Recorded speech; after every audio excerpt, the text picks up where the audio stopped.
A system alert flashes. The story's protagonist, Charles Einhard, has appeared. The golden-haired hero looks on, calling the challenge utter recklessness. But our boy grins back with a fiery intensity, calling it courage instead. Charles vows to defeat him and walk the path of the Overlord. And our MC? The system reveals he's the original author, reincarnated as a mob. The battle begins instantly, the very ground shattering from their presence. Their blades clash as blue lightning meets a blazing orange aura. The force of their meeting cracks the earth beneath their feet.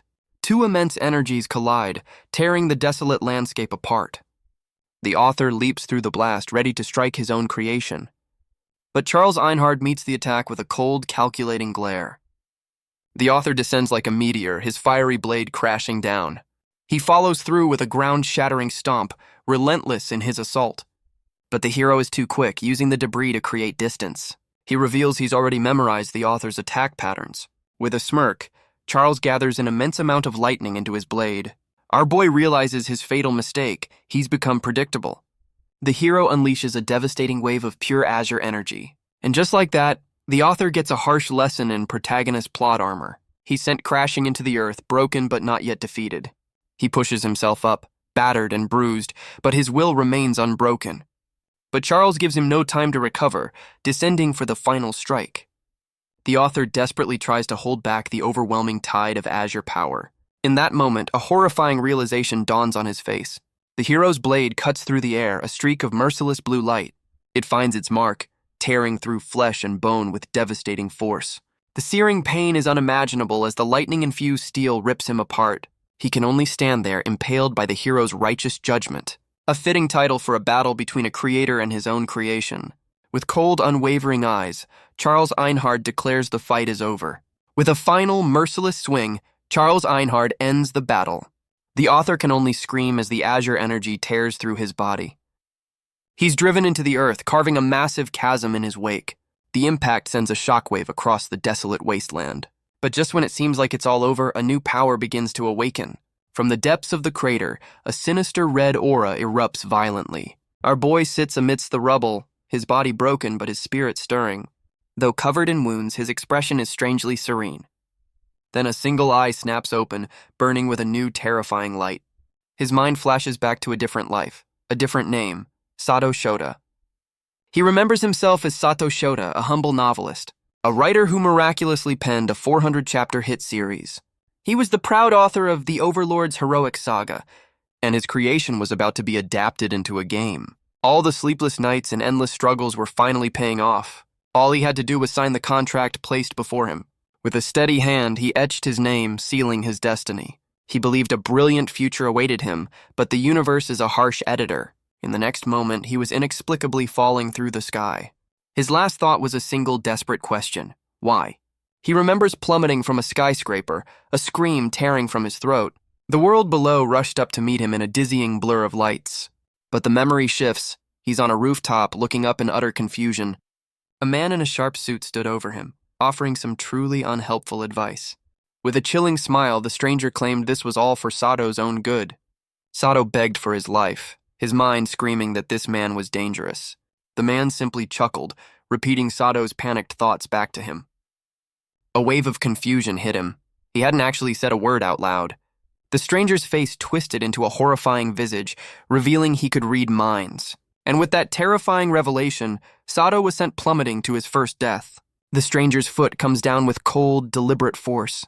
It crushes Sato's fingers, breaking his desperate hold on the ledge. He cries out, a mix of agony and disbelief at the sheer cruelty. His grip slips, his knuckles white against the unyielding pressure. Rage boils over as he realizes this is truly the end of his life. His mind races with regret, for his mother, for his wasted efforts. But his greatest regret, leaving his own story unfinished.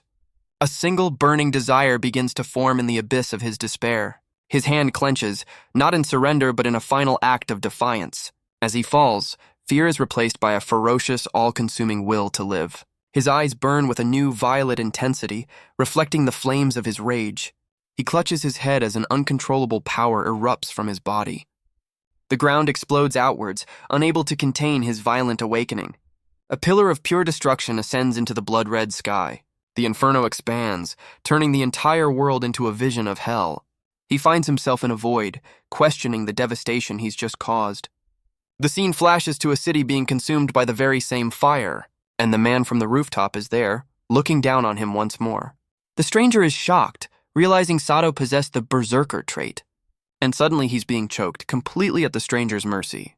The stranger seems almost ecstatic, marveling at the power Sato has unleashed. He promises that this newfound power will grant Sato a completely new life. A life inside the very world that Sato himself created. And with a cryptic farewell, the stranger simply lets him go. For the second time, Sato Shota plummets towards an uncertain fate. A voice echoes in the darkness, calling him by his old name. He slams into the earth, the impact a brutal re-entry into existence. He slowly comes to, the haze of death and rebirth clearing from his mind. But the world he wakes up in is not the one he left behind. A system window confirms his worst fears. He's been isekai'd into his own novel. The full weight of his situation crashes down on him. But he's immediately pulled from his thoughts by a sound from the woods. A monstrous bear barrels towards him, its roar shaking the very ground. His mind can barely process the immediate life-threatening danger. Razor-sharp claws descend, aiming to tear him to shreds. But after 2 deaths, he refuses to go down a third time. He throws himself aside, dodging the swipe by a hair's breadth. And as luck would have it, a conveniently placed axe lies waiting. With a gauntleted hand, he snatches the weapon, ready to fight back. Armed and desperate, Sato charges forward to face his first real monster. The beast roars, its eyes burning with a terrifying primal fury. But Sato meets its rage with his own, swinging the axe with a desperate yell. The blade connects with a sickening crunch, tearing through hide and bone. The sheer force of the blow sends the massive creature flying into the air. It crashes back to earth with a ground-shaking thud, completely motionless. Sato can only stare, bewildered by the impossible strength in his own hands. But his confusion quickly turns to sheer, unadulterated panic. He remembers being pushed from that rooftop, his first life stolen from him. And then waking up here, inside the very world that he had created. He finally understands his body has evolved, and he's not exactly thrilled about it. He inspects his new body, starting with a pair of perfectly trained biceps, then a thick chest chiseled like a statue's, and finally, a set of abs that look like they were carved from stone. The former novelist can hardly believe this is his own body. But the changes aren't just skin deep. Something else feels different. His focus sharpens, drawn to a single drop of dew on a distant leaf. He follows its descent, the world seeming to slow down around him. The world comes alive in a way he's never experienced. His senses are razor sharp. Then his heightened sense of smell picks up an unwelcome scent.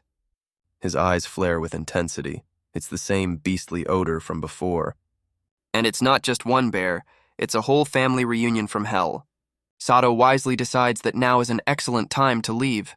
But as he turns to flee, a piercing scream cuts through the forest. His escape plan comes to a screeching, panicked halt. Somewhere else in these treacherous mountains, a tragedy has unfolded. A group of warriors lies slaughtered, their bodies littering the ground. A lone survivor recounts the horror. 4 bears, all of them deadly. She watches in terror as the beasts feast upon her fallen comrades. But a single misplaced step, a snapping twig, shatters the silence. And just like that, the monster's attention snaps directly to her. Pure, unadulterated terror fills the warrior's eyes as she's discovered. The beast descends upon her, a maelstrom of claws and fury. She throws herself to the side, a desperate scream tearing from her throat. But another one is already on her, its eyes burning with crimson rage. In her mind, she accepts her fate, a final plea to live echoing in her thoughts. But just as the end seems certain, a fist cuts through the air. It connects with the beast's jaw in a brutal, bone-shattering impact. The monster is sent tumbling through the air like a discarded toy. Sato stares at his hand, completely baffled by his own ridiculous power. The warrior can only stare back, calling him by a name that isn't his. She looks up in disbelief, mistaking him for someone named Attila. Her confusion turns to terror, screaming a warning about the danger right behind him. He turns just in time to see the rest of the angry family reunion charging in. He braces himself, realizing he's now facing a trio of enraged monsters. The warrior desperately warns him that it's a fight he can't possibly win. But a dark, almost manic grin spreads across Sato's face, challenging her words. The beasts let out a deafening roar, their eyes burning with primal rage. Her warning only fuels his desire to test the limits of his new power. He slams his fist into the ground, shattering the earth with raw power. In a truly absurd display of strength, he uses one bear as a club against the other. He swings his makeshift club with brutal force, counting his first victim. With a feral look in his eyes, he leaps towards his next target. The second beast can only roar in defiance as he descends upon it. He lands another devastating blow, taking down the second monster in a blur. Two are down, but the third is already stirring, refusing to stay beaten. Sato doesn't hesitate, driving his fist directly into the beast's skull. The sheer force of the blow sends the creature reeling backwards. And with a final decisive strike, this family reunion is officially cancelled. He lands firmly on the ground, his whirlwind assault finally over. But his work isn't done, as his hand closes around a discarded spear. He launches himself into the air, spear aimed at the last remaining monster. With a golden arc of light, his blade cleaves through the air with impossible speed. The beast is torn in two, a testament to his newfound terrifying strength. The lone survivor can only watch, her mind struggling to comprehend the scene. A crimson rain falls from the sky, marking the end of the brutal massacre. Sato lands amidst the carnage, the dust settling on his decisive victory. He rises to his feet, a smirk playing on his lips as he surveys his work. But he's got one burning question. Just who the hell is this Attila guy? Before he can get an answer, the warrior throws her arms around him in a desperate hug. Tears of relief stream down her face as she confesses she never lost faith in him. Sato is completely overwhelmed by the sudden, very personal thank you. She's overjoyed, ready to take him home to a hero's welcome. But Sato is still trying to figure out who this Attila even is. And just like that, the universe decides to fill in the blanks for him. The memories of the body's original owner flood his mind in a torrent. He sees Attila's entire life, right up to its brutal, untimely end. The young warrior was betrayed, left for dead during his rite of passage, all part of a conspiracy orchestrated by a shadowy, smiling rival. So he's not the hero, just a barbarian extra who was supposed to die. The warrior snaps him out of it, concerned by his sudden silence. A cold resolve settles in his eyes, the memories of betrayal fresh in his mind. He glances down, noticing the deep bleeding wounds on the warrior's leg. Despite his own confusion, he offers his back, ready to carry her to safety. She warns him of the long journey ahead, but he refuses to leave her behind. And with a sudden burst of speed, he takes off, leaving her screaming in his wake. Their path is blocked by a massive, seemingly impassable chasm. But for a man with a superpowered body, impassable is just a suggestion. He descends the cliff face with impossible agility, even snagging a snack on the way down. He lands without breaking stride, continuing his mad dash through the forest floor. His passenger, meanwhile, looks like she's seriously regretting her travel choices. The first taste of food in this new world is apparently a religious experience. He offers to share his snack, but she vehemently rejects his secondhand fruit. Finally, their destination comes into view, the Black Wolf tribe's settlement. The tribesmen can't believe their eyes, questioning how Attila could be alive. He stands before them, a living miracle to the people who thought him dead. And for Sato, this isn't just a village, it's a memory brought to life. This is the very settlement he designed, now a tangible, breathing reality. To see his creation thriving is a reward greater than any contract. But his moment of peace is shattered by a sudden, aggressive stomp. A young man stares in shock as Sato confronts him with silent intensity. The young man can only stare, his face a mask of pure disbelief. The crowd parts as a mountain of a man strides forward, calling Attila's name. Sato immediately recognizes the intimidating aura. This is Attila's father, Munzuk, the legendary chief of the Black Wolf tribe, and a man who looks like he eats rocks for breakfast. With a stern gaze, he puts his son on the spot in front of the entire village. Sato can only stammer out a panicked declaration of his return. But instead of a lecture, he gets a bone-crushing hug from his old man. The fearsome warrior breaks down in tears, overjoyed to see his son alive. Sato, meanwhile, looks like his soul is trying to leave his body. The chief celebrates, crediting a fortune-teller for predicting this miracle. The chief is overcome with emotion, declaring the legend of the Black Wolf true. To celebrate his son's return, Munzuk calls for a massive feast. The entire village erupts in celebration, toasting to a figure called the Great Martial God King. Sato wastes no time, devouring the food with an almost religious fervor. A fellow tribesman offers him a drink and Sato happily accepts. But as he drinks, he watches the others, a thoughtful expression on his face.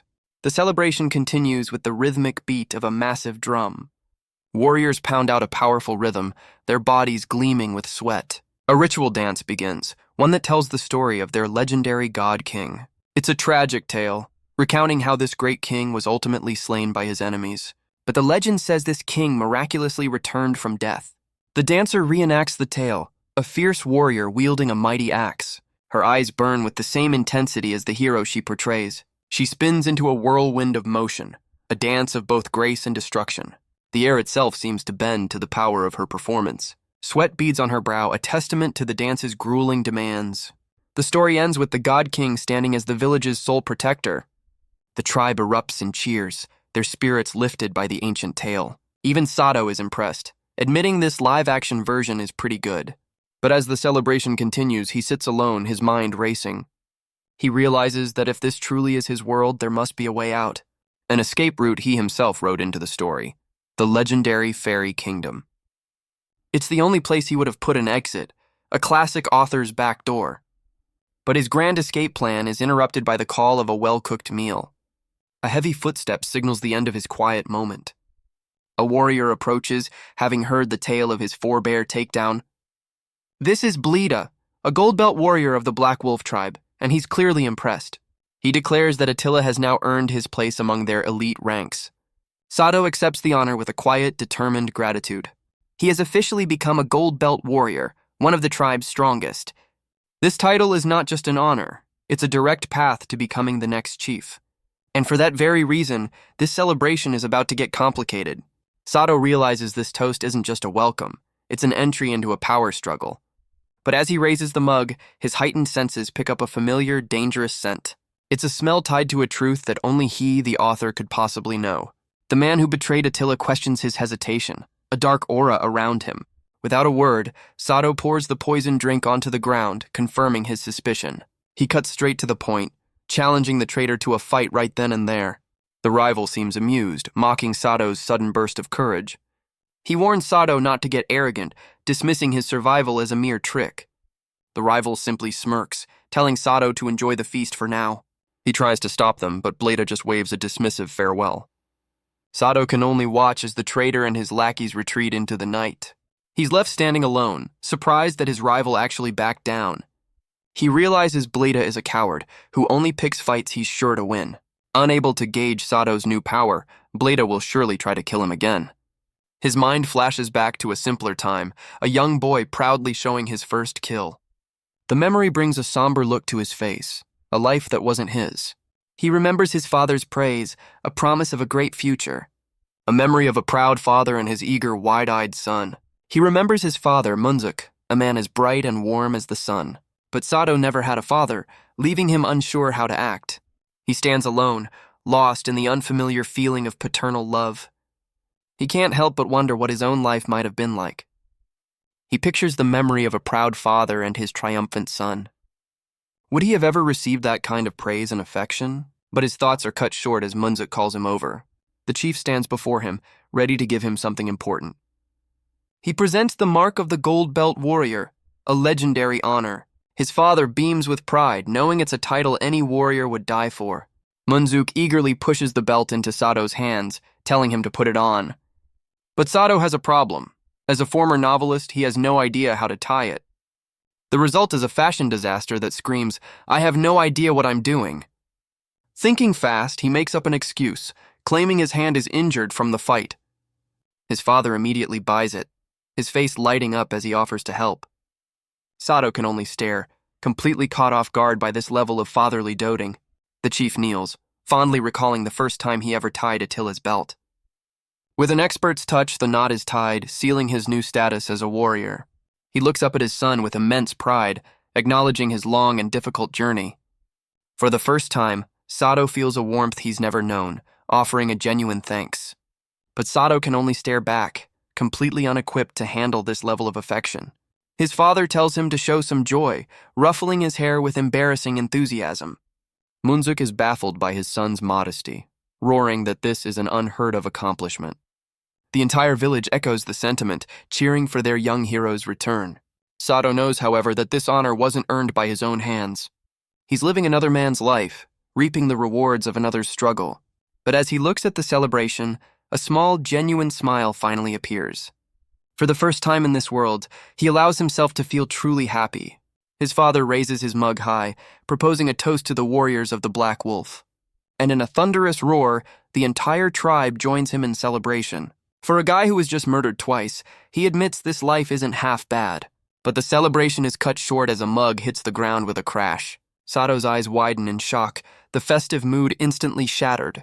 His father, Munzuk, suddenly collapses, writhing in unimaginable agony. Sato can only scream out as he watches the legendary chief fall. The fearsome warrior's face twists into a monstrous, inhuman visage. Without a second's hesitation, Sato rushes to his father's side.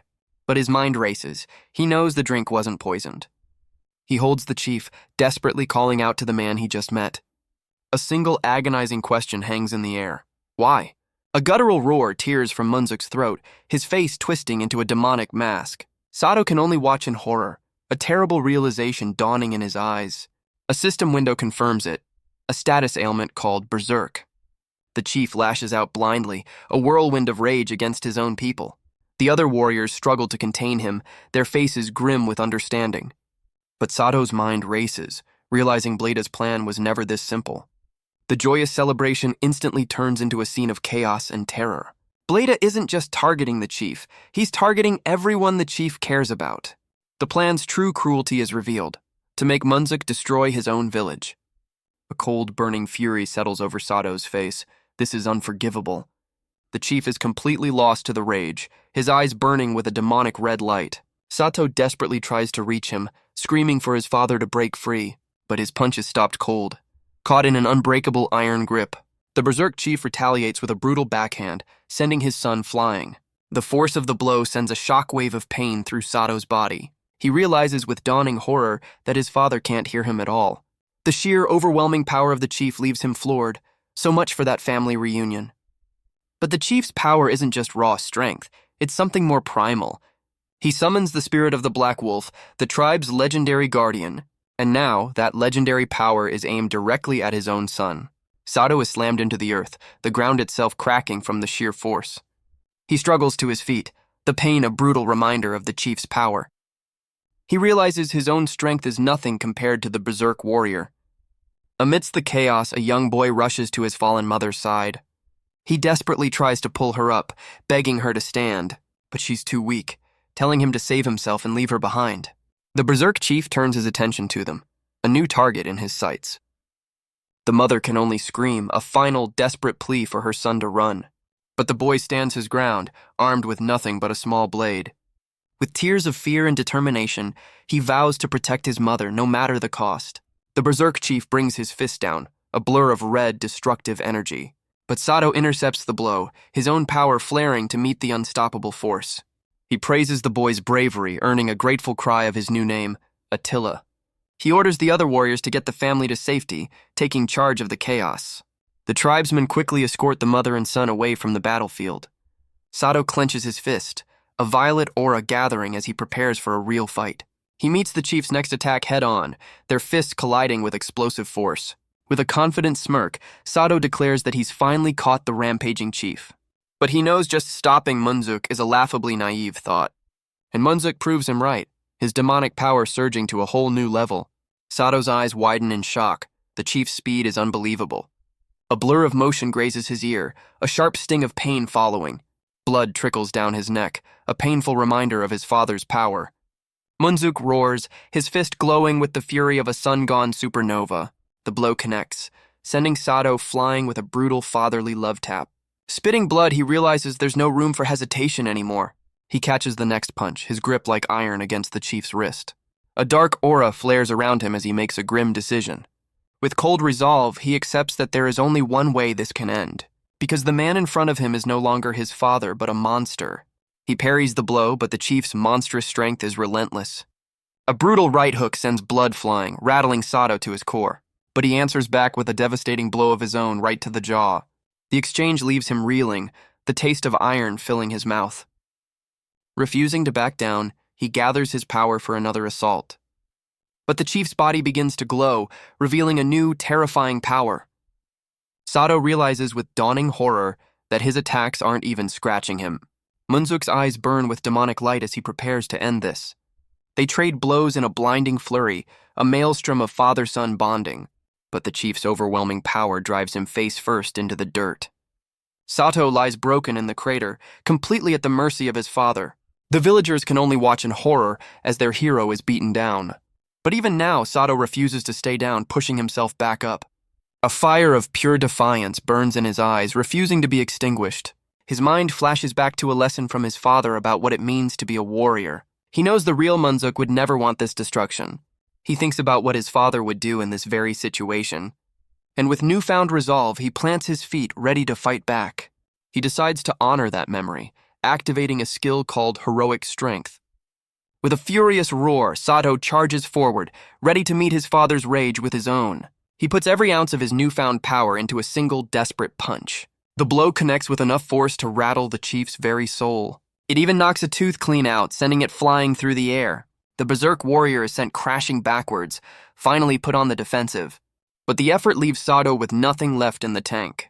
His body gives out, the borrowed strength completely spent. He collapses to the ground, wondering if this is truly his limit. The chief rises, his fiery aura undiminished, turning towards his fallen son. Sato can only watch, completely helpless as the monster approaches. But something has changed. The chief looks down, a flicker of confusion in his eyes. He looks down at his own hands, the demonic rage finally receding from his eyes. Sato can only watch from the ground, wondering if his desperate punch actually worked. And just like that, a system window confirms it. Munzuk has recovered from the berserk state. The impossible has happened. The chief has been brought back from the brink. But as Sato tries to process this, he spots something glinting in the dirt nearby. It's a small needle, the true source of the poison that drove his father mad. Munzuk, now himself again, rushes to his son's side, his voice filled with panic. Sato reassures him, though his body is screaming in protest. So much for a quiet family reunion. But just as relief sets in, Munzuk cries out, his body seizing in agony. The legendary chief collapses, his face a mask of unbearable pain. The sound of thundering hooves cuts through the chaotic night. And just like that, Bleda and his men are already making their escape. Elsewhere, a cloaked figure notes that the berserk needle wasn't meant to be removed. But Sato's desperate punch did the impossible, dislodging the cursed item. The needle was forced out, a development no one could have predicted. Bleda whips his horse, his face a mask of pure, unadulterated rage. He vows that Sato's victory is temporary. Everything will end tomorrow. He and his men ride hard for the northern cave, their hidden sanctuary. Standing before the entrance, Bleda gives the order to head inside. With a torch in hand, the traitor leads his men into the darkness to plot his revenge. Bleda and his men freeze in terror, finding their sanctuary is already occupied. A monstrous voice echoes through the cave, demanding the return of its child. Heavy, enchanted chains strain against an unseen, immense power. They've stumbled upon a massive chained beast, its eyes burning with maternal rage. This is the tribe's divine beast, the legendary calamity of the forest. But Bleda is unfazed, holding a ball of fire as he addresses the creature. The calamity roars back in defiance, refusing to be intimidated by these cowards. So Bleda reveals his leverage, a tiny, captured cub held by one of his men. The little creature can only cry, proving Bleda's villainy has no lower limit. The mother beast thrashes against her bonds, screaming for them to stop this cruelty. With the beast's child as a hostage, Bleda gives his final, cruel command. The calamity can only roar in helpless fury, forced to obey the traitor's will. But back in the village, a familiar fire of defiance ignites in Sato's eyes. He wakes up in a bed, the morning sun a stark contrast to the night's chaos. A splitting headache is the first reminder of his brutal father-son beatdown. He sits up, realizing he must have been unconscious for quite some time. But he's not alone. His father, Munzuk, is awake in the bed right next to him. Sato's concern immediately shifts to the chief, asking if he's all right. Munzuk reassures him, admitting he's paralyzed but otherwise fine. So, just a little paralyzed. With a heavy heart, the chief apologizes for the destruction he caused while berserk. Sato vehemently defends his father, placing all the blame on the traitor Bleda. But Munzuk refuses to accept the excuse, consumed by guilt over his failure to protect his people. He declares himself unfit to be chief, a statement that shocks Sato to his core. Sato realizes this is exactly what Bleda wanted, to break the chief's spirit completely. But the chief's resolve is firm, insisting that his actions were unforgivable.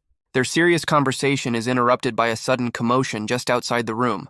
The door flies open as a tidal wave of villagers comes pouring in. Both father and son can only stare, completely baffled by the chaotic scene. It turns out this is a get-well party, and the villagers are already arguing over the details. Apparently, bringing booze to a paralyzed man's bedside is a point of serious contention. A woman steps forward, declaring that thanks to Sato, the village is safe.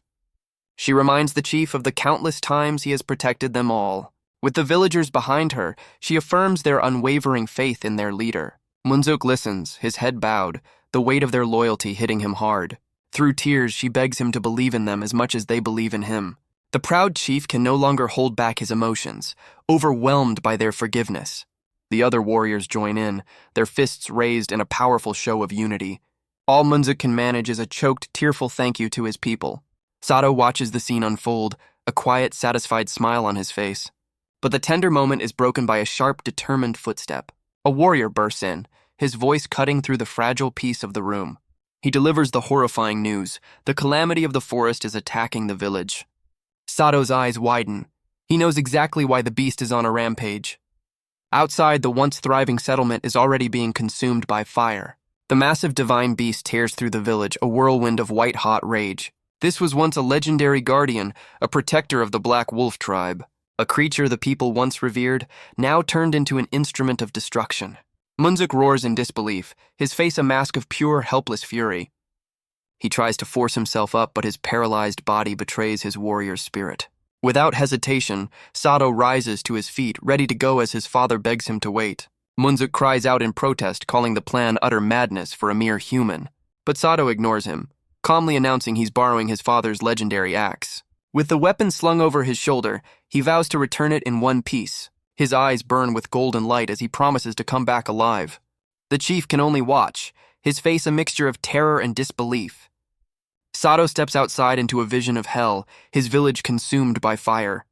The calamity's roar echoes through the inferno, a sound of pure, unbridled rage.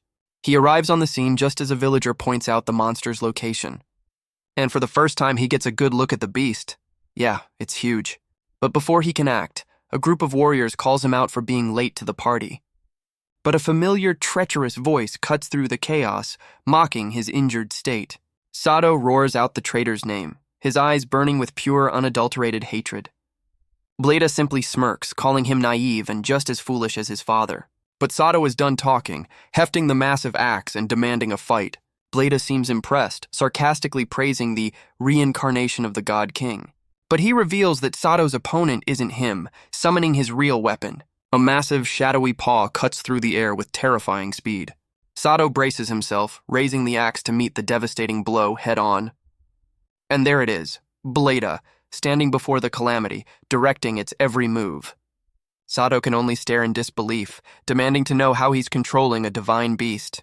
Bleda boasts that making an opponent kneel is a simple matter. All you have to do is take away the one thing they hold most dear. Sato can only listen, his grip tightening on his father's axe. The traitor declares that anything worth protecting is nothing but a weakness. But Sato has heard enough, asking if those were the traitor's final words. Bleda just scoffs, turning the question right back at him. With a final command, he unleashes the calamity of the forest. Sato roars back, swinging the massive axe to meet the charge head-on. The beast's paw descends, a blur of claws and destructive energy. He meets the blow, the force of the impact shaking the very ground. Sato grits his teeth, realizing he's in a seriously bad spot. He knows if he takes that hit directly, he'll be nothing but a red smear on the ground. The calamity roars, bringing its full weight down in a devastating strike. The force of the blow sends Sato skidding backwards across the burning village. He digs his heels in, using the axe to slow his momentum and avoid being crushed. A nearby villager can only watch, his face a mask of pure, unadulterated terror. Sato realizes with dawning horror that the beast is impossibly fast for its size. Worse yet, its hide is like stone, making his axe practically useless. The monster lets out a deafening roar, its breath hot enough to singe the air. But as he stares into its maw, Sato's eyes lock onto its one visible weakness. A sudden realization hits him. You can't cut rock, but you can drive a stake through it.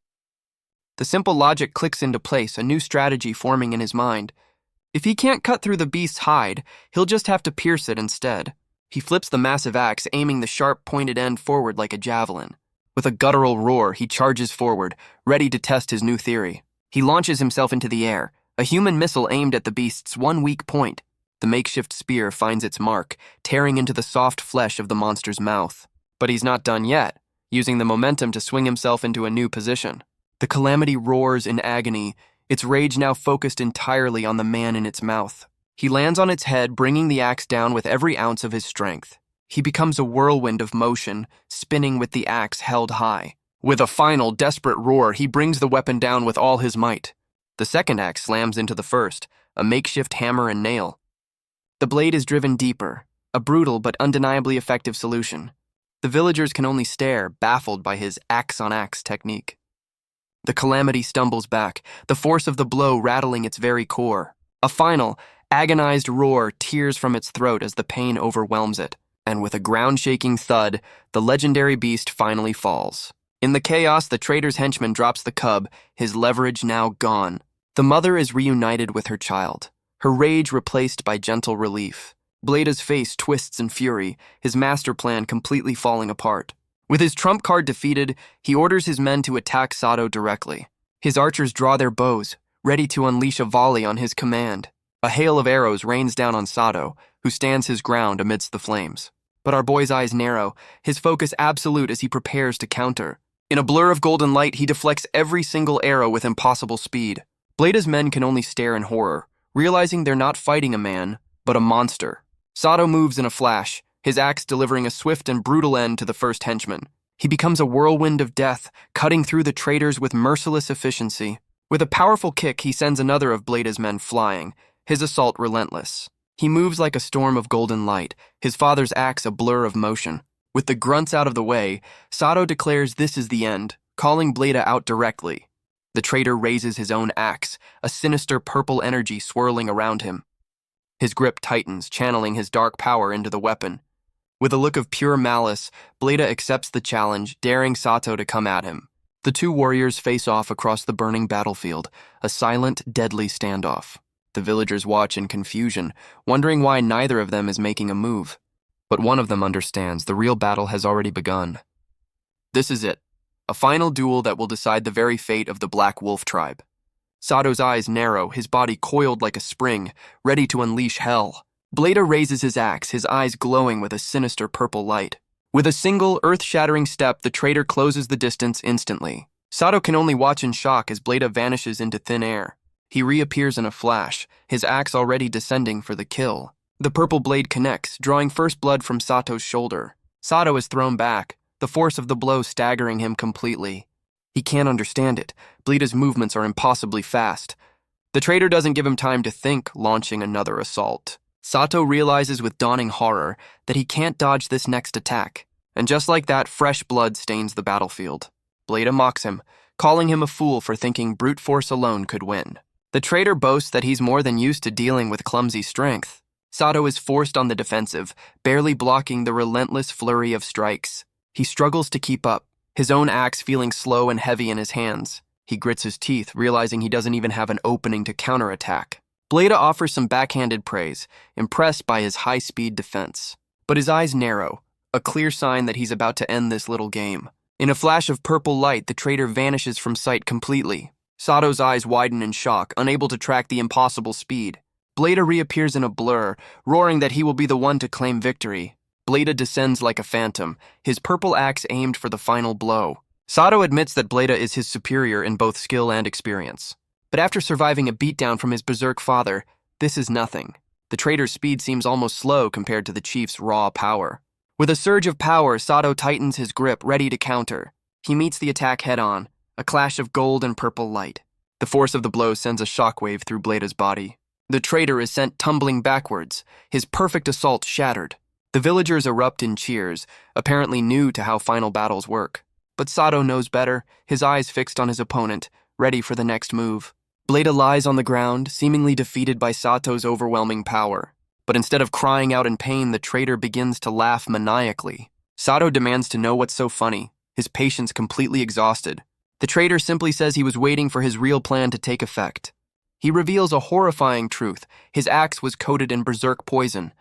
And Sato knows exactly what happens when that poison enters your system. The realization hits him like a physical blow, his face twisting in fury. Bleda's final twisted plan is to make Sato destroy his own village. A dark energy begins to creep in as Sato fights the poison's influence. He can feel it taking hold, his very blood turning against him.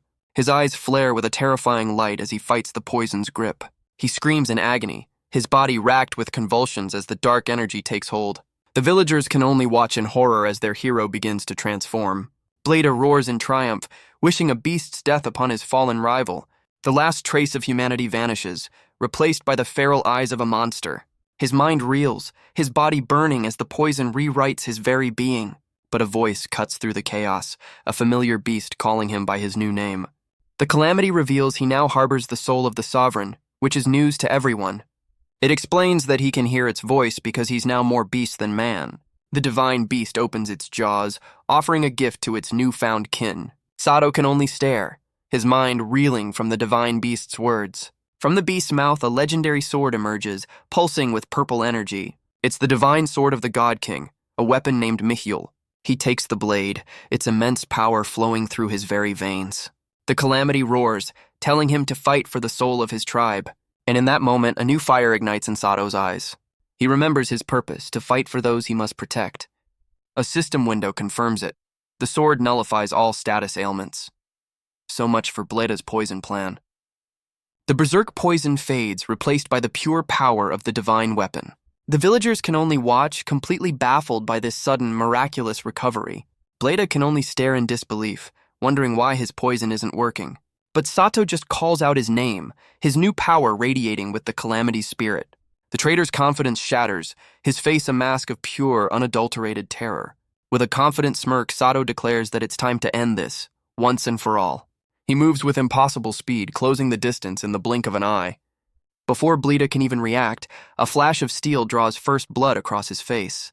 The divine sword cuts through the air, a blur of merciless purple light. He doesn't give the traitor a moment to breathe, pressing his assault with blinding speed. Bleda can only scream in denial because apparently divine sword wasn't part of his plan. The blade finds its mark again, tearing through flesh with righteous fury. The divine sword sings through the air, a final beautiful note of destruction. Bleda can only stare, recognizing the legendary blade that has sealed his fate. The sword finds its home, tearing through the traitor with the calamity's righteous fury. A spectral wolf erupts from the blow, the very soul of the tribe delivering judgment. And with a final, shuddering breath, Bleda collapses, his ambition bleeding out into the dirt. His last thought is one of bitter irony. Attila was chosen by the very beast he tried to control. And in his final moments, his life flashes before his eyes, a tale of bitter resentment. He was always the second son, forever living in the shadow of his talented older brother. While his brother was praised and admired, Bleda was left to fester in jealousy. So, standard villain backstory stuff. His desperate attempts to prove himself only ever ended in pain and humiliation. He remembers wanting to master a dangerous power, one that pushed him to his very limits. But his ambition was born from a time when he fought alongside his older brother. Together, they were hailed as the tribe's strongest warriors, an unstoppable duo. His brother was always the reckless one, charging into the fray with a wild grin. Bleda could only watch in frustration as his brother took on entire armies by himself. The man was a true force of nature, a whirlwind of destruction on the battlefield. But in one fateful battle, his brother's recklessness finally caught up to him. Bleda screams a warning, rushing to his brother's side as the tide suddenly turns. An enemy's blade cuts through the chaos, landing a devastating, unexpected blow. And Bleda could only watch in horror as his brother was cut down before his very eyes. He remembers being wounded in battle, a sacrifice made to protect his brother. His brother was a legendary warrior, a man with a wild mane of white hair. After the battle, Bleda demanded to know why he was being sidelined from the next fight. But his brother could only offer a somber, regretful apology. He was told his injuries were too severe, his time on the battlefield was over. Instead of being praised for his sacrifice, he felt his place had been stolen. And as a new war began, his brother left to fight without him. Bleda was left behind, his belief in their partnership completely shattered. In his final moments, he screams that no one could possibly understand his pain. He dies convinced that Munzuk and the tribe were the true villains all along. In his final moments, Bleda roars that his pain is why he'll destroy everything. He screams for the world to get out of his way, a final desperate cry of rage. But Sato has heard enough, cutting off the villain's final monologue. With burning eyes, he tells the traitor to take responsibility for his own choices. He won't let a man like Bleda hurt his family or comrades ever again. With a final, decisive step, he prepares to deliver the final judgment. He roars out his vow, a promise to protect the people he now calls his own. Bleda can only scream in defiance, his purple energy flaring one last time. But Sato's golden roar of justice completely overwhelms him, and in a final clash of wills, the traitor's ambition is finally extinguished. With his last breath, Bleda can only think of his lost brother. Sato's final blow lands, ending the traitor's ambition in a flash of light. The villain collapses, his life and his twisted plans bleeding out. He finally admits he knew his brother was only trying to protect him. But all he ever wanted was to hear they could fight together again. Sato lands with a heavy thud, the ground itself marking his victory. He stands over the fallen traitor, the silence of the battlefield deafening. His eyes are cold and steady, the weight of his actions settling in. The villagers finally process the scene, their disbelief turning into cheers. A single cry cuts through the chaos, declaring Attila the victor. With the traitor defeated, a fragile peace returns to the Black Wolf village. But Sato has already made his choice. He's leaving to find the fairy kingdom. He stands ready to depart, offering a final confident farewell to his new family. The villagers protest, begging their new hero to stay and become their next chief. But Munzuk steps in, bluntly stating that Attila is not fit for the role. The tribe immediately refutes him, insisting Sato is the perfect choice for their leader. With a grin, the chief decides to prove his point with a little demonstration. The villagers can only stare, completely confused by this sudden turn of events. Munzuk grips his axe, ready to deliver some tough love parenting. He unleashes a devastating swing, ready to show them what a real chief looks like. Sato can only stare in disbelief, wondering what his father is doing. The axe blade stops just inches from his face, a brutal test of his resolve. He demands to know what his father is thinking, his voice laced with panic. But Munzuk simply praises his splendid reaction to the sudden attack. He critiques Sato's stance, noting it's still soft and full of openings. Sato is left completely speechless by this very hands-on performance review. The chief acknowledges that his son clearly possesses a special power. He declares that being entrusted with the divine sword is proof of a great destiny. He looks his son in the eye, calling him by his true name, Attila. And he offers one final lesson. A person's soul is tested in the face of despair. Munzuk explains that Bleda's downfall came when he lost the radiance of his soul. He tells his son to forge his mind, body, and spirit like tempered steel. Sato listens, the weight of his father's words settling in his gaze. The final lesson is simple: never lose that inner light no matter what happens. In the quiet morning light, Sato finally accepts this man as his father. With a confident smile, he promises to return and begins his journey. But he's stopped by a familiar face, the warrior he saved, whose name is Ireku. She tells him she's making a promise, her words hanging in the air. Before he can react, she lunges forward, grabbing him from behind. She gives him a crushing farewell hug, calling him her good luck charm. Sato is left completely flustered by her very forward declaration. She gives him a parting gift, a charm made from the calamity's own fang. Ireku smiles, certain that the divine beast's power will protect him. He accepts the token with a quiet, genuine word of thanks. But his father decides on a much less dignified exit, literally carrying him away. And with a final wave, Sato leaves the Black Wolf tribe behind. His journey begins, and his first night is spent alone by a small campfire. But his focus is entirely on the perfectly roasted meat sizzling over the flames. After all that fighting, a good meal is the only reward that matters. And with a happy grin, he finally digs in, ready for the road ahead. But his well-deserved meal is interrupted by the unmistakable sound of a hungry stomach. He peers into the darkness, a nervous sweat breaking on his brow. His expression shifts to one of pure, unadulterated annoyance. With a sigh, he calls out to the woods, asking how long he's been followed. And the culprit is none other than the calamity's cub, looking pitifully hungry. Sato repeats his question, clearly not in the mood for a travel companion. The little beast peeks out from behind a tree, trying its best to look innocent. He gives it a firm order, telling the little creature to go home. But the cub takes this as an invitation, happily prancing towards the campfire. Sato tries to reason with it, insisting he can't take it along on his journey. The cub's purr is less of a purr and more of a rumbling engine. With a sigh, Sato offers up his dinner, telling the creature to eat and leave. But the cub latches onto his arm, refusing to let go of its new food source. A scream of pure frustration rips through the quiet forest night. The little beast isn't just eating the meat, it's trying to devour his entire arm. Sato stares in horror at his hand, now completely covered in divine beast drool. He decides this savage creature is not his problem and makes a break for it. But he stops, turning back with a sudden uneasy feeling. The cub promptly throws up, and Sato's reaction is nothing short of primal terror. He flees in panic, leaving the dejected little beast all alone in the woods. The cub offers him its regurgitated meal, but Sato vehemently refuses the gift. But his escape was short-lived, and now he's stuck with a very clingy travel companion. He stares into the night, trying to understand the little beast's sudden attachment. And as he looks down at the sleeping cub, a realization finally dawns on him. It's not him the cub is attached to, but the scent of its mother on the charm he carries.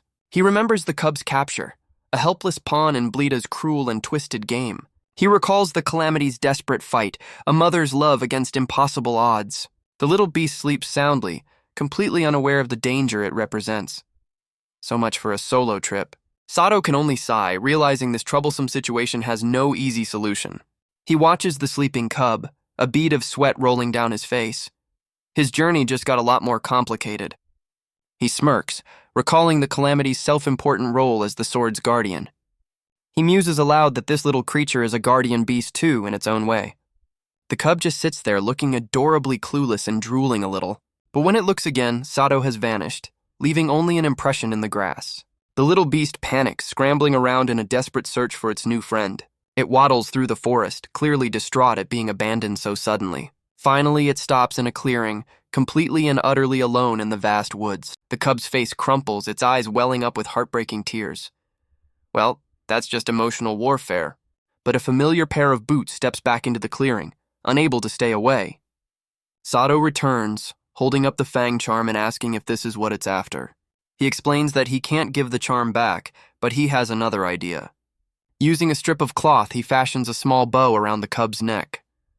He offers the makeshift collar as a gift, a sign that it can stay. With his new companion in tow, Sato finally continues his journey. He gives one last warning, telling the little beast to keep up or be left behind. The cub's eyes well up with pure, unadulterated joy at the invitation. It scrambles forward, its tiny paws kicking up dust in its excitement. The little creature waddles as fast as it can, determined not to be abandoned again. It looks up at its new companion, a happy, panting grin on its face. Sato yells back a warning, already settling into his new role as a reluctant dad. With a grin, Sato leads his new companion on a mad dash through the forest. Their journey takes them through a winding mountain pass, a long road ahead. But they're not alone. A single, watchful eye follows their every move from above. Elsewhere, a woman in red observes them through a scrying orb, a crow on her shoulder. She's intrigued by the warrior who could break the berserk needle's curse. This is the witch, Batri Elizabeth, and she wonders where this man has been hiding. With a dangerous smile, she admits her interest has been officially piqued. Her familiar takes to the sky, its mission of observation now complete. But its spying career comes to an abrupt end as Sato announces their arrival.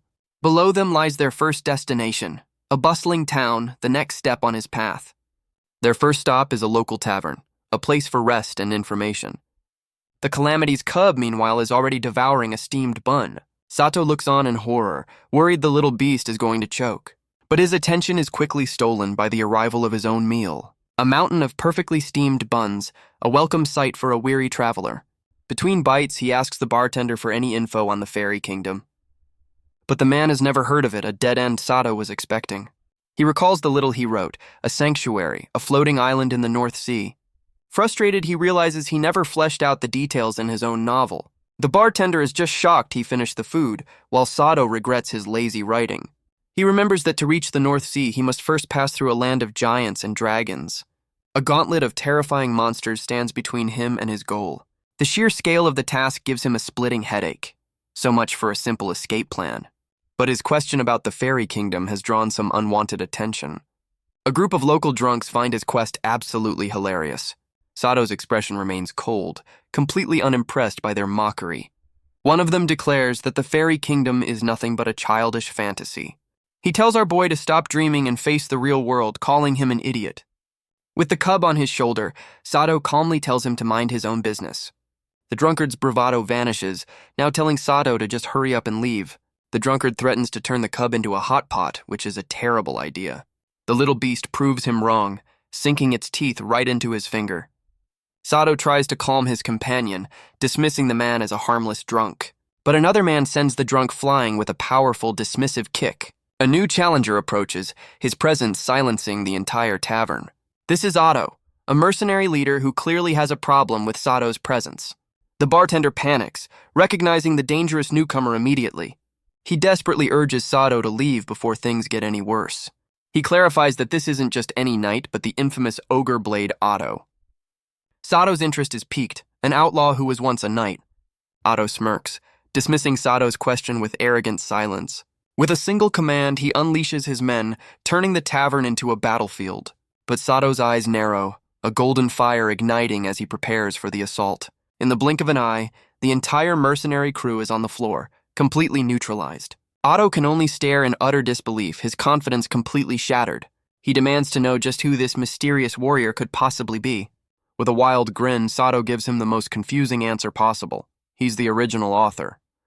He tears off his cloak, revealing his chiseled physique and declaring the warm-up is over. Otto's tough guy facade crumbles into pure, unadulterated panic. So much for the ogre blade. Sato finishes the job with a smile, claiming it was all just self-defense. The bartender can only stare, completely shocked by the sudden turn of events. Sato puts on an innocent face, claiming it was all just self-defense. But instead of anger, the bartender grabs his hands, overcome with gratitude. Sato looks at a wanted poster, realizing he just took down a group of criminals. The bartender explains the men were wanted, a plague on the entire town. But Sato's eyes narrow, questioning why the bounty demands they be taken alive. The man whispers that it's likely to draft them into an impending war. He explains there are rumors of a conflict and their side is short on soldiers. A local baron is gathering anyone with fighting ability, even wanted criminals. A greedy grin spreads across Sato's face, because war means opportunity, and opportunity means cash. The bartender's face twists in panic, realizing what Sato is planning. And so, Sato takes his captured criminals straight to the Lord's manor. He stands before the local lord, the captured mercenaries kneeling at his feet. The man, Lord Bertrand, asks if he's the one trading bandits for a warhorse. Sato confirms his identity with a simple, respectful nod. But he adds with a grin that he's also here to collect the bounty. Business is business, after all. The lord is immediately on the defensive, questioning Sato's bold assumptions. But Sato just smiles, calmly asking if the lord isn't preparing for war. The lord roars in outrage, demanding to know the source of this information. Sato lays his cards on the table, revealing he knows all about the coming war. He explains that the lack of bandits or even a town watch proves his point. Lord Bertrand can only sweat, completely caught in his own scheme. Sato presses further, noting the lord wanted the bandits alive for the coming conflict. He then lays on the flattery, praising the lord's legendary reputation. The old man's stern facade cracks, a blush creeping onto his cheeks. The lord preens, completely won over by the praise. Apparently egos are easy to stroke. Sato feigns humility, offering his services while knowing it's all a lie. Convinced of his own importance, the lord agrees that a reward is well-deserved. He offers 10 gold coins and a warhorse, a deal Sato happily accepts. But just as the deal is struck, the lord adds a single ominous condition. Sato's eyes narrow, sensing the inevitable catch in the lord's offer. The lord reveals his price. Sato and the mercenaries must join his army. The captured mercenaries are less than thrilled about their new career path. But for Sato, this was the plan all along, a confident smirk on his face. He knows that to find what he's looking for, he has to join the war, because this conflict is the only way to draw out a very specific person, a man with silver hair and a reputation that precedes him, a warrior so feared his enemies call him the god of death. This is his chance to finally meet Charles Einhard, the protagonist of his story. Because Charles is the only one who knows the way to the fairy kingdom. And so Sato finds himself in the service of Lord Bertrand, a new soldier in a coming war. His first stop is the dungeon, where Otto is already begging his new boss for a way out. The rest of the mercenaries look on, clearly regretting their life choices. Otto screams in desperation, unable to accept his new role as a conscripted soldier, but Sato just tells him to quiet down, casually revealing he's only 16 years old. The former ogre blade is left completely speechless by this revelation. Sato quickly reestablishes the chain of command with a single chilling threat. Otto tries to pin the blame on him, but Sato reminds them they were caught red-handed. He offers some simple advice. Join the fight, and they might just survive. The weight of his words finally sinks in, leaving the mercenary leader defeated and silent. Unwilling to accept his fate, Otto challenges Sato to a one-on-one duel. Sato racks his brain, vaguely recalling a rule like that from his own novel.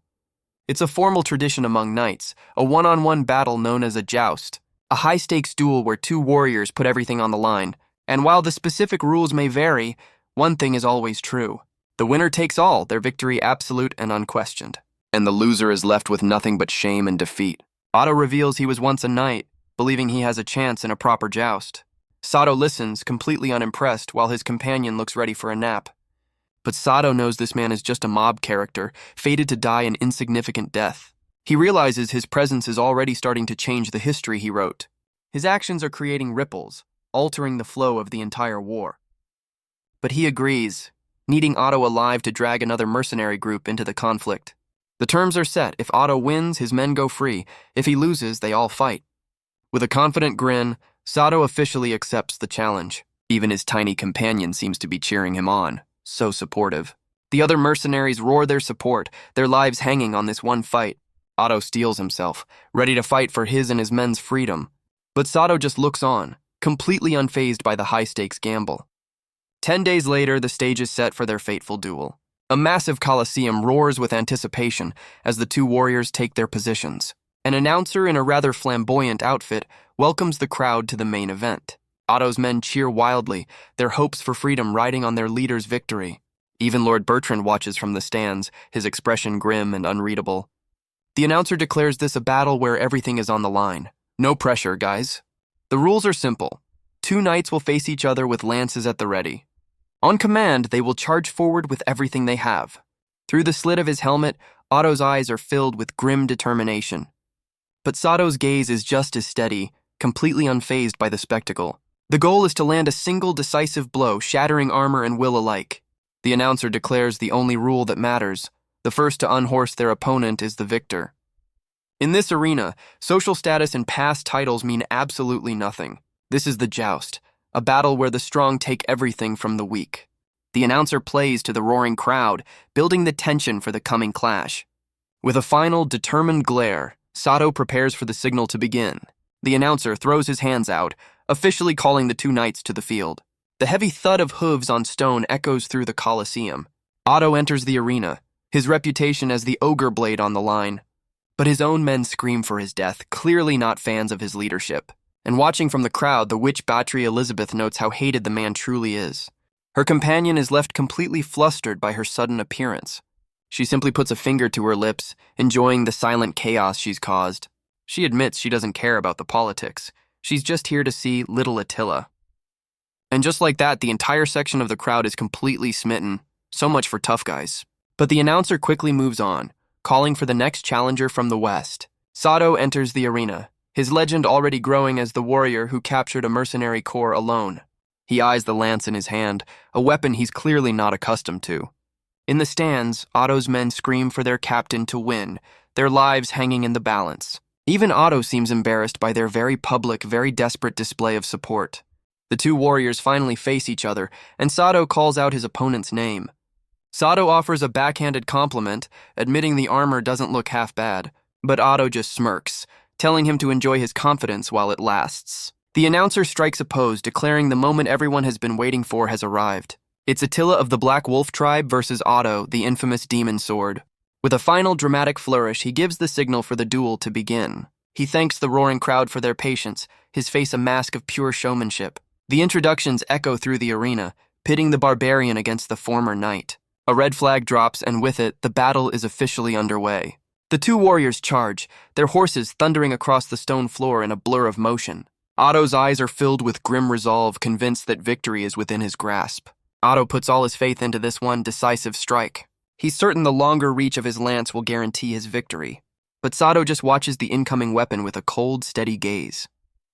And in a move that defies all logic, he simply catches the lance mid-charge. Otto's face twists into a mask of pure, unadulterated shock. The crowd screams in disbelief, wondering if he caught it with his bare hands. With a smirk, Sato snaps the tip off, ready to return the favor. So much for the rules of jousting. The former knight can only stare, the cold sweat of terror on his brow. A new skill activates, one that's perfect for this very situation. And with a feral grin, Sato unleashes his own high-speed projectile. Otto's eyes widen in pure, unadulterated terror. The broken tip flies like a bullet, a golden streak of improvised justice. It slams into Otto's chest, shattering his armor and his confidence. The former knight is sent crashing to the ground, his joust officially over. From the stands, the witch battery. Elizabeth lets out a soft, amused chuckle. She recognizes his power, confirming he's a true berserker. The announcer declares Sato the winner, who seems to think lances aren't so bad after all. But the fight isn't over, as the announcer calls for the second round. Otto grips a mace, his arm still bleeding from that first devastating hit. The reality of his situation finally sinks in, his bravado replaced by sheer panic. The two warriors charge, ready for the second and final round. Sato grits his teeth, vowing to end this by knocking Otto off his horse. He urges his horse forward, a blur of motion as he closes the distance. Otto meets the charge, his face a mask of desperate determination. But his men can only scream in horror as their captain makes a fatal error. Otto's mace spins wildly, a golden light flaring from its core. The former knight's eyes widen, a bead of sweat tracing his terror. Because from the stands, a single elegant finger snap changes everything. The witch battery. Elizabeth smirks, deciding to add a little chaos to the duel. So much for a fair fight. A massive dome of purple energy erupts, trapping the two warriors in a magical arena. The entire crowd, including the cub, can only watch in utter disbelief. But while Otto panics, Sato just grins, ready for a real fight. From the stands, Lord Bertrand's eyes narrow, sensing the shift in the battle. The announcer, however, seems to think this is all part of the show. Suddenly, Sato's horse begins to thrash wildly, completely out of his control. He realizes instantly that this is no accident. He can feel the faint trace of magic. His eyes scan the arena, searching for the magic user hidden in the crowd. And the witch Beatrix Elizabeth just smiles, enjoying the chaos she's sown. Otto's men can only watch in confusion as their opponent's horse goes berserk. But Otto sees this as a gift from the gods, his one and only chance to win. He swings his mace with everything he has, aiming to end this now. But Sato grits his teeth, refusing to be thrown by some cheap magic trick. Otto realizes he missed, but his desperation fuels a second, frantic attempt. But our boy just gets a brilliant and frankly terrifying idea. With his own horse out of commission, he simply decides to borrow another one. Otto can only stare, his brain completely failing to process the situation. In a flash, Sato lands right behind him, turning this duel into a tandem ride. He grabs the former knight, his expression screaming, "Surprise road trip!" The crowd can only watch in awe as he hijacks his opponent's horse mid-joust. Even the announcer is at a loss, wondering if there's a rulebook for this kind of chaos. From the stands, Lord Bertrand can only shake his head, unimpressed by this circus. With Otto in a chokehold, Sato declares this second round officially his. The horse continues its mad dash, now carrying two very unwilling passengers. Sato holds on tight, his impromptu equestrian show far from over. But his frustration boils over as the horse continues its magical rampage. Deciding he's had enough, Sato leaps from the horse with incredible agility. He sends Otto flying, the former knight crashing hard onto the stone floor. Otto's men scream in panic, realizing their captain is in serious trouble, because Sato's original berserk horse is now charging straight for the fallen knight. But a heavy foot plants itself on the ground, ready to intervene. From the stands, the witch Beatrix Elizabeth watches with a calm, calculating interest. Sato stands over the fallen Otto, a silent guardian against the rampaging horse. With a single commanding glare, he orders the berserk beast to stop in its tracks. And just like that, the horse's magical rage is replaced by pure, unadulterated terror. It turns tail and flees, apparently deciding Sato is the scarier of its two options. Otto's men can only stare, their minds completely failing to process what just happened. The witch's smile widens, clearly impressed by this unexpected display of power. Sato calmly picks up the mace that his opponent dropped during the chaos. He stands over the fallen knight, the weapon a clear symbol of his victory. Otto can only look up, his defeat now absolute and utterly undeniable. With a confident grin, Sato asks if the former knight is ready for round 3. But Otto can only stare, the reality of his defeat finally sinking in. Instead of finishing him, Sato offers a hand, ready for a proper fight. The announcer roars, declaring it's time for the final, decisive round. From the stands, the witch smiles, impressed that Sato noticed her interference. He apologizes for the slight trouble, milking the chaos for all it's worth. With a dramatic flourish, he announces the final round will be fought on foot. The rules are simple. There are no rules, and any weapon is allowed. With a final chop of his hand, the announcer signals the start of the battle. The two warriors clash instantly, a blur of steel and desperate motion. Sato swings his mace with a terrifying, almost inhuman power. Otto recognizes the sheer weight behind the attack, knowing one hit could be fatal. But he believes if he can just dodge this first strike, he'll find an opening. Sato leaps into the air, bringing the weapon down with earth-shattering force. The former knight can only grit his teeth as the golden arc descends. The mace slams into the stone floor, missing its target by a hair's breadth. Seeing his chance, Otto charges forward, convinced that victory is his. But Sato just grins, calling his opponent's desperate move completely naive. He pivots with impossible speed, catching Otto with a brutal backswing. The blow connects, and Otto realizes he's not fighting a man, but a monster. Sato stands over his fallen opponent, his aura radiating pure, untamed power. His eyes glow with a terrifying intensity, a silent promise of what's to come. From the stands, Otto's men can only scream in horror for their fallen captain.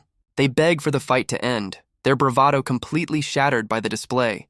But Otto stumbles to his feet, desperately trying to call a halt to the beatdown.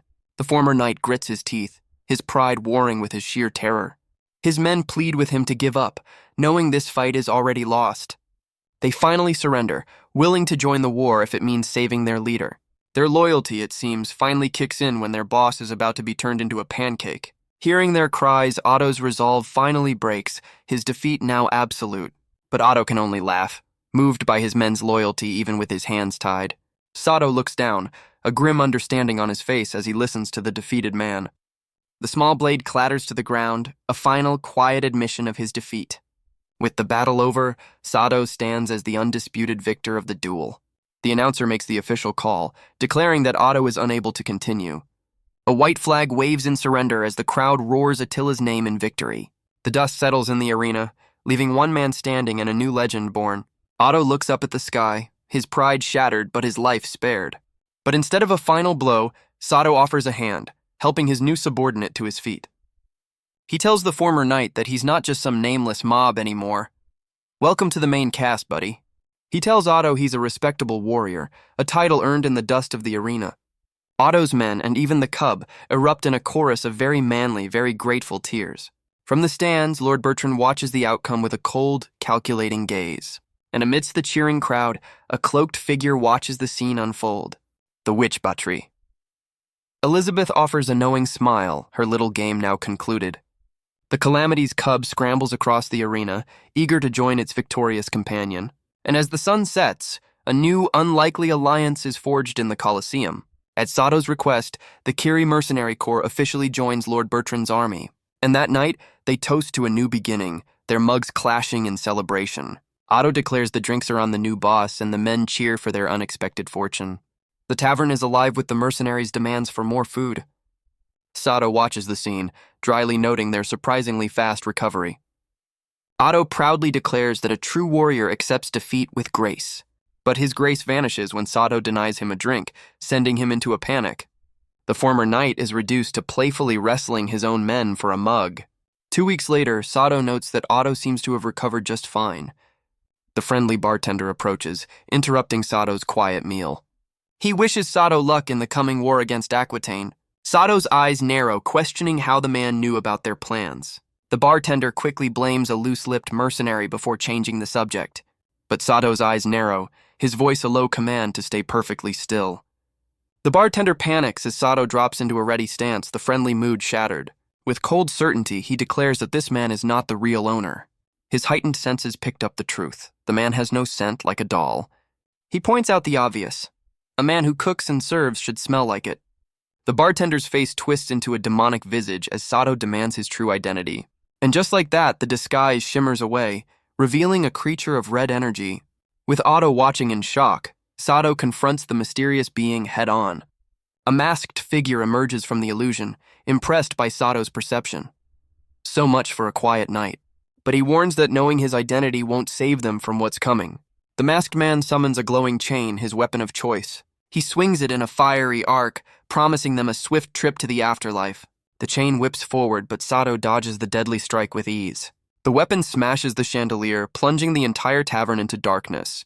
But Sato's eyes are already adjusting, his focus unwavering in the sudden gloom. Otto, however, immediately begins to panic, screaming about the dark. He can't calm down, terrified of facing an assassin he can't even see. So much for the ogre blade.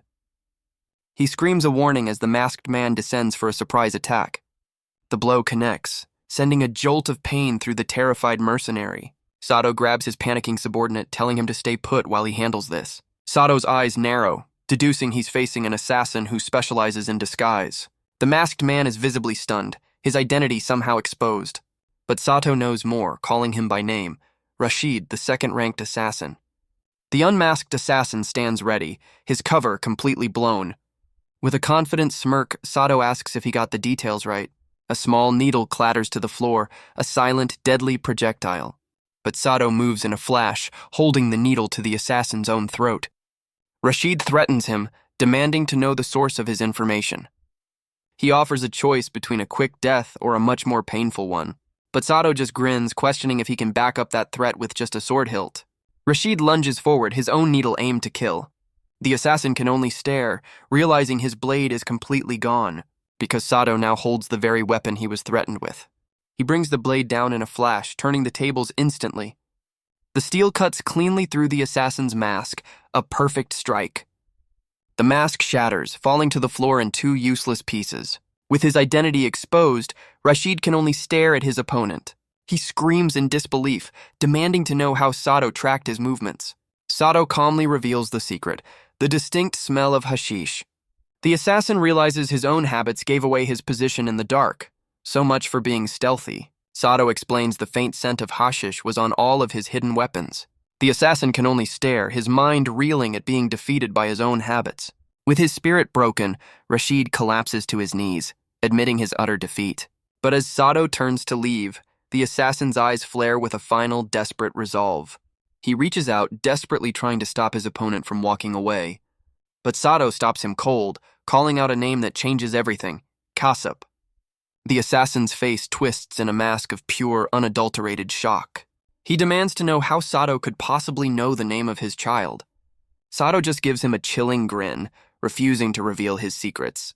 His mind flashes to a memory of his son, a young boy named Kassup. He knows Kassup is destined to become one of Charles Einhard's most powerful allies. The threat works perfectly as Rashid screams for him to spare his son. With the assassin completely broken, Sato lays out his one and only condition. The demand is simple and utterly humiliating: become his loyal dog. The legendary assassin can only stare, his pride warring with his desperation. Sato reassures him, saying all he has to do is follow orders without question. With no other choice, Rashid kneels, accepting the warrior's contract as absolute. Sato smiles, satisfied with his new, very skilled and very unwilling subordinate. The assassin takes the command a bit too literally, letting out a defeated bark, and Sato is left completely speechless, clearly not expecting that level of commitment. Sato awkwardly tells his new assassin that the whole dog thing was just a metaphor. But the moment is shattered as Otto and his men scream in terror at a sudden noise. Elsewhere, the witch battery Elizabeth watches the chaos through her scrying orb. She's completely baffled by their strange ritual, wondering what god they could be praying to. Her familiar, a shadowy crow, returns to her side with a silent flap of its wings. But she just smirks, deciding she's excited to see what her new pawns will do next. And just like that, the warm spring gives way to the heat of the coming conflict. Summer arrives with a brutal training montage, with the cub acting as a tiny drill sergeant. The thundering sound of hooves signals that the time for preparation is finally over.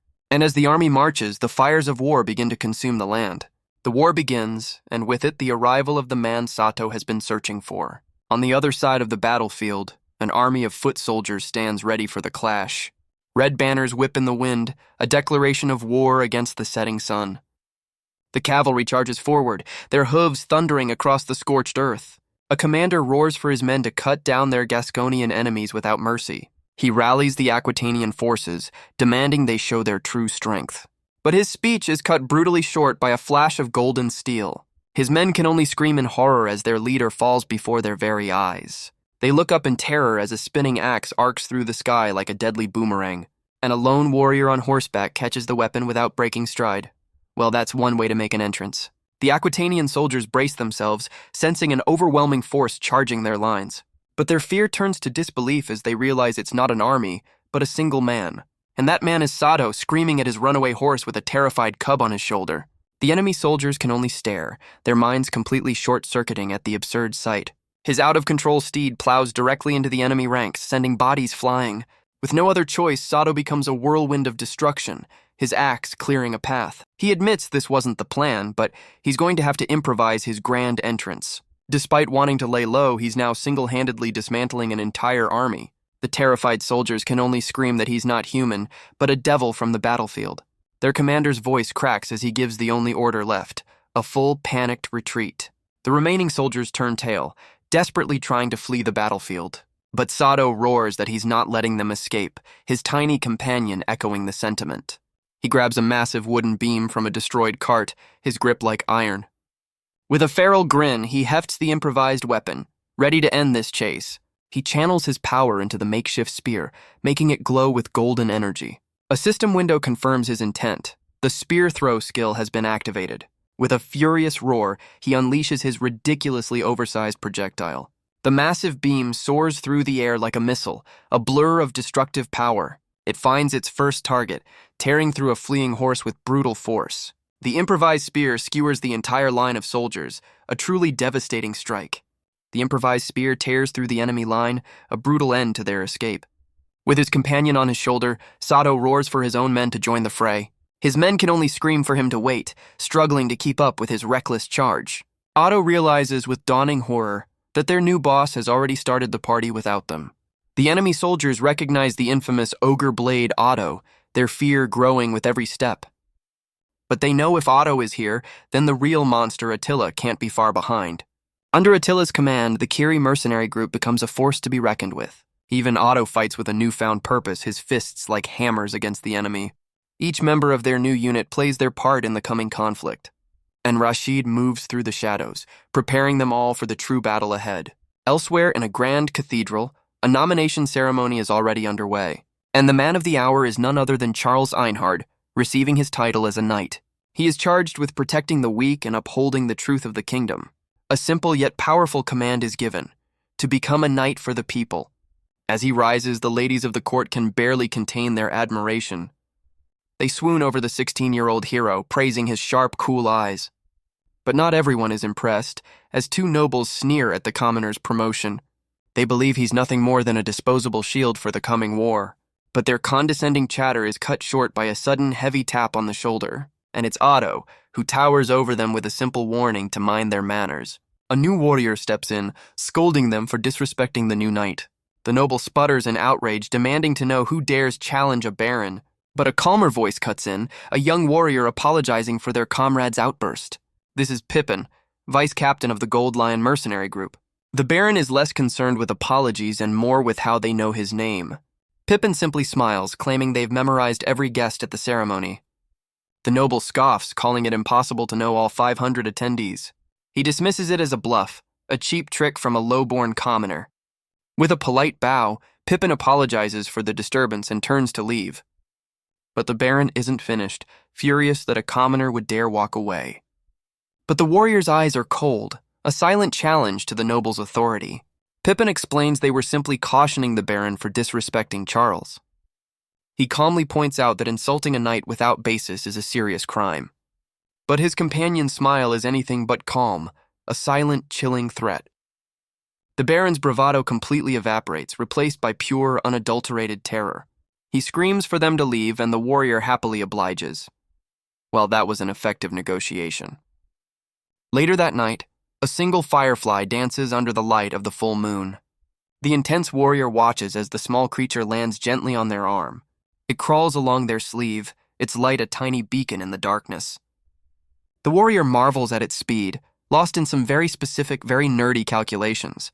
His comrade announces their departure for the battlefield, but Pippin senses a lingering unease.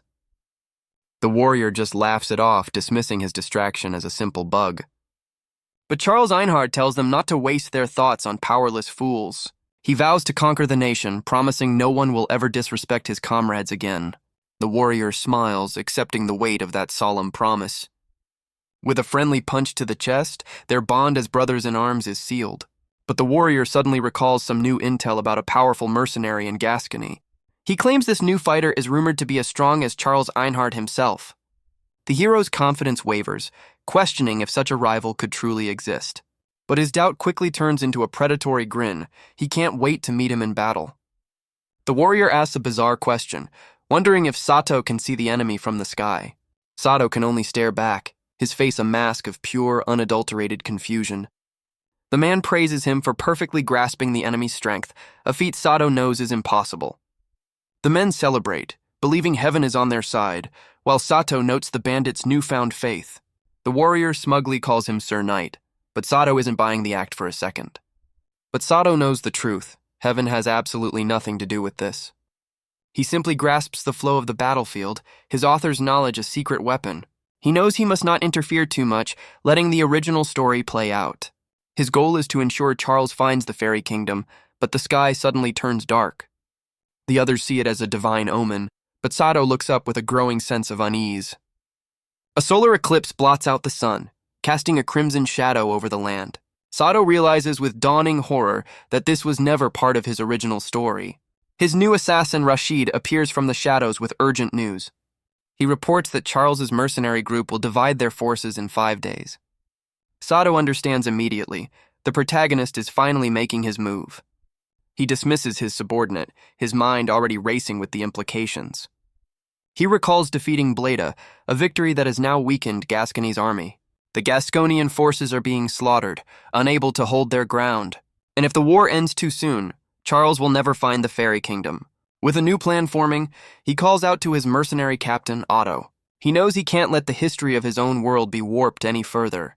With a grim smile, he declares their new target, the Gold Lion mercenary group. Otto's reaction is a symphony of pure, unadulterated panic. He stammers in disbelief, questioning if Sato has completely lost his mind. The former knight points out they're a group of over 100 strong. He adds that their leader, Charles, is rumored to be just as strong as Sato. But Otto remembers the oath he swore after their duel, his fate already sealed. With a defeated roar, he agrees to follow his new boss into certain death. He tries to buy some time, listing all the preparations they'll need. But Sato just grins, telling him they're leaving immediately. So much for a 10-day notice. Otto can only stare back, his brain completely failing to process the command. Sato clarifies the plan. A small, elite team is deploying immediately, and Otto's reaction is less brave warrior and more primal scream. 5 days later, the southern front is a vision of fire and chaos. A group of Aquitanian knights look on in terror, completely caught off guard. Their commander realizes with dawning horror that this wasn't in the briefing. A blade flashes through the air, signaling the start of a brutal ambush. Because the Black Wolf tribe has arrived to reinforce the Gasconian army. The knights find themselves facing a wall of furious, battle-hardened warriors. And the battle begins with a brutal, bone-shattering display of the tribe's power. A warrior of the Black Wolf tribe unleashes a furious, devastating strike. The battlefield is littered with the bodies of their enemies, a testament to their brutal efficiency. Meanwhile, at the Gold Lion mercenary encampment, news of the battle is just arriving. Charles Einhard learns that the legendary Black Wolf tribe has joined the Southern Front. His men react in shock, unable to believe the fearsome tribe has sided with Gascony. But Charles remains calm, listening as he's told of their rapid, unstoppable advance. He sees this not as a setback, but as a golden opportunity to prove his strength. With new resolve, he changes his unit's orders, redirecting them straight to the front lines. His men accept without hesitation, their loyalty to their leader absolute. Pippin confirms their readiness, a confident smile on his face as they prepare to move out. Charles entrusts the second unit to his most trusted men. He then gives the order for his own first unit to deploy immediately. He offers a final quiet warning to his vice-captain, Pippin. But Pippin just scoffs, dismissing the very idea of his own demise. Their other comrade agrees, telling Charles not to waste his worry. Charles gives a final command, entrusting Pippin with Ruak's safety. So much for not worrying. With his plan in motion, he rallies his men with a promise of glory. The Gold Lion mercenaries roar in approval, their loyalty absolute. Charles and his elite unit ride off into the night to begin their assault. Pippin watches them go, vowing to bring back a mountain of enemy heads. But back at the mercenary camp, Pippin senses a sudden, unwelcome presence. Before anyone can react, Otto crashes the party with a flying leap. And right behind him is Sato, a wild grin on his face as he finds his prey. The massive blade cuts through the air, a blur of golden destruction. Pippin's face twists in shock, realizing he's facing no ordinary foe. With a surge of golden energy, he stops the blade cold. Okay, so this guy's no slouch either. The mercenaries are thrown into chaos as the first attacker strikes. But the real target is Pippin, and Sato's grin says he's found him. The clash of steel rings out, a brutal opening to their deadly dance. The vice captain realizes this isn't just an ambush, it's an execution. Sato's first strike lands, drawing blood from the vice captain's chest. The scene flashes back 5 days, to the moment the sun was blotted from the sky.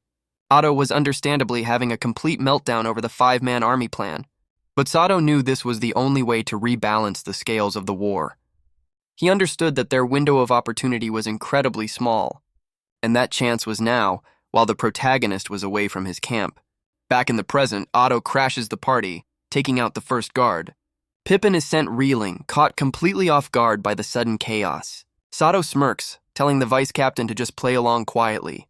With the camp now on high alert, Sato stands ready to face them all. From the bushes, Otto and his men watch in horror as their boss is surrounded. He screams for them to hold their position, insisting it's all part of the plan. He clarifies the grand strategy. Sato mows down the enemy while they watch, a truly foolproof plan. Sato lets out a weary sigh, completely unfazed by the army surrounding him. He admits the original plan was a simple hit and run, but things have gotten complicated. The enemy mercenaries charge forward, a wave of steel aimed to overwhelm him. He meets their charge with a leap, his axe a blur of golden light. The blade tears through their ranks in a brutal, fiery display of power. But 3 more descend from above, ready to strike him down. Their blades find nothing but dirt, their target having vanished in an instant. A warning cry rings out as Sato descends from the sky like a meteor. The mercenaries can only scream, their eyes wide with pure, unadulterated terror. He gathers his power, his very core glowing with a destructive golden light. A wild grin spreads across his face as he prepares to unleash his attack. He slams into the ground, shattering the earth in a massive, fiery explosion. The shockwave rips through the camp, a testament to his overwhelming power. From the bushes, Otto pretends this was all part of the plan. Sure it was, buddy. The remaining mercenaries are thrown like dolls in the chaotic aftermath. A lone survivor stands amidst the dust, his mind struggling to process the attack. But the real fight begins as 2 of the unit's strongest warriors step forward. The first warrior, Ruach, remembers his promise to Charles, protect Pippin at all costs. The second warrior, Pippin, steels herself, knowing Ruach is her last line of defense. With a surge of power, Ruach vows to be her shield no matter what. His mind flashes back to the family he found, the one he was taught to protect. He remembers Charles and Pippin, the core of his new hard-won family. And with that resolve, he unleashes a devastating punch, ready to defend them. A furious roar tears from his throat as he channels all of his strength. His entire body becomes a weapon, a wall of pure, unyielding power. He leaps between Sato and Pippin, declaring himself the shield of his comrades. But Sato just grins, impressed by the warrior's sudden display of power. Ruach confronts him, asking if he's the infamous Massacre Man. Sato just smirks, admitting the name is starting to stick. The warrior's grip tightens, his resolve hardening into steel. He introduces himself as Ruach, the assault unit captain ready to fight. With a look of pure determination, he vows to take Sato down. But Sato's grin is anything but worried. He looks absolutely thrilled. Ruach lets out a furious battle cry, channeling all of his power. He brings his weapon down in a massive, earth-shattering strike. But the blow only finds empty ground, Sato having dodged with impossible speed. Our boy is already in the air, ready to counter with a devastating attack of his own. He brings the axe down, its blade wreathed in a destructive, fiery aura. The blade connects, shattering Ruach's defense in a single brutal strike. The warrior can only scream as the force of the blow rips through him. Pippin cries out in horror, watching her last line of defense fall. Ruach is sent flying, his body a testament to Sato's overwhelming power. With a confident grin, Sato decides that should be enough to get their attention. Pippin is left alone, finally understanding the legend of the Massacre Man. She realizes with dawning horror that he's as strong as her captain, Charles. A fire of pure, unadulterated rage ignites in her eyes. No, she corrects herself. This man might be even stronger. She knows this man is a threat that must be eliminated for her comrades.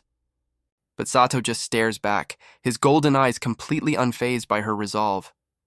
With a furious roar, she rallies her remaining forces to her side. She gives the command, ordering her men to form a defensive shield wall. She leaps into the air, a beacon of defiance for her charging soldiers. From the bushes, Otto has a minor, completely understandable panic attack. But Sato is impressed, acknowledging Pippin's skill as a commander. Her command instantly reignites the morale of her wavering soldiers. Their fear is replaced by a burning resolve to defend their camp. She calls for her archers, who draw their bows in perfect unison. With a furious roar, she gives the command for her archers to fire. Another commander screams for the garrison to form a defensive shield wall. The soldiers lock their shields, forming an impenetrable advancing phalanx. But Sato just smirks, recognizing the classic, well-executed tactic. It's a simple strategy. Overlap shields and advance as a single unified unit. They defend as one, unleashing a volley of arrows from behind their wall. And then they attack as one, a coordinated wave of steel and death. It's the perfect strategy for crushing a single disorganized opponent. But Sato stands his ground, a golden aura flaring as he prepares to meet them. From the bushes, Otto and his men can only scream in terror as the army charges. He shouts a warning to his own men, who are still hiding in the bushes. A system window confirms his analysis. Tactic detection is now active. With a confident grin, he knows a rain of arrows is about to fall. The archers behind the shield wall draw their bows in perfect unison. A deadly volley darkens the sky, aimed to pin him down completely. But Sato just looks up, completely unfazed by the incoming storm of steel. Otto and his men, however, are having a full-blown panic attack. Guess they should have listened.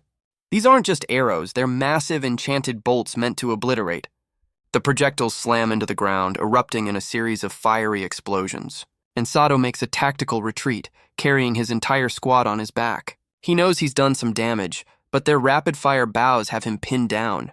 He tells his men to get off, and they immediately assume he's abandoning them. But he just drops them to the ground, his eyes fixed on the enemy line. With a confident grin, he tells them he's going to stop the archers himself. Pippin roars for her men not to let him escape, ordering them to shoot him down. A fresh volley of enchanted arrows darkens the sky, ready to strike. But Sato leaps into the air, dodging the explosive bolts with impossible agility. He charges headfirst into the storm of steel, a truly brilliant tactical decision. Otto and his men can only scream in horror as the arrows close in. But Sato becomes a whirlwind of golden light, deflecting every single projectile. A new skill activates, a flash of blue energy in the chaos of battle. Sato's eyes narrow, a confident smirk playing on his lips. He snatches a spear from a fallen soldier without breaking stride. With his new weapon in hand, he stands ready to counterattack. He launches himself forward, a blur of motion aimed right at the shield wall. He soars through the air, a golden meteor descending upon the terrified army. Pippin and her men can only stare, their minds failing to process his impossible feat. She screams in disbelief, questioning what kind of monster she's truly facing. Sato's hair flares red as he laughs, clearly enjoying this a little too much. The vice captain's face twists in terror, realizing he's not just fighting, he's having fun. He lands with enough force to crack the very earth beneath him. With a wild grin, he unleashes a devastating swing of his axe. He hurls the weapon, turning it into a spinning golden boomerang of death.